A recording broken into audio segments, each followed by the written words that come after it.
গণভোটের জন্য প্রয়োজন আইনি প্রক্রিয়া বললেন আলী রিয়াজ।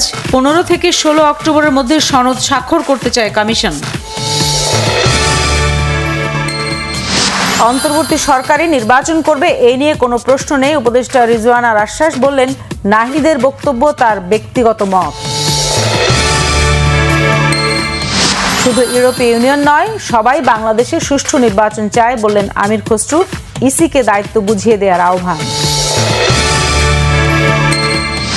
আওয়ামী লীগের আমলে গুমের ঘটনায় শেখ হাসিনা সহ 30 জনের বিরুদ্ধে 2টি আনুষ্ঠানিক অভিযোগ আমলে নিয়েছে ট্রাইব্যুনাল।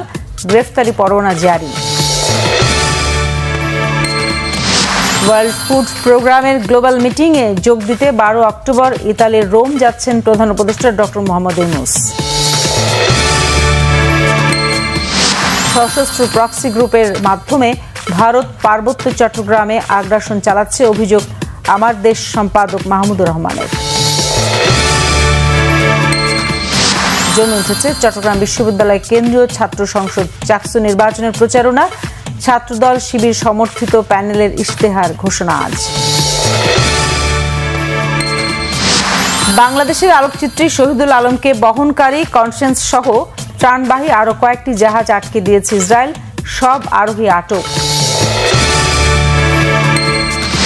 অবৈধ অভিবাসী দমনের কঠোর অভিযানের জন্য এবার ইলিনয় অঙ্গরাজ্যের শিকাগো শহরে ন্যাশনাল গার্ডের শত শত সেনা পাঠিয়েছেন প্রেসিডেন্ট ট্রাম্প। আফগানিস্তান বাংলাদেশ প্রথম ওয়ানডে আজ। টি-20 সিরিজে আফগানদের হোয়াইট ওয়াশ করে আত্মবিশ্বাসী টাইগাররা।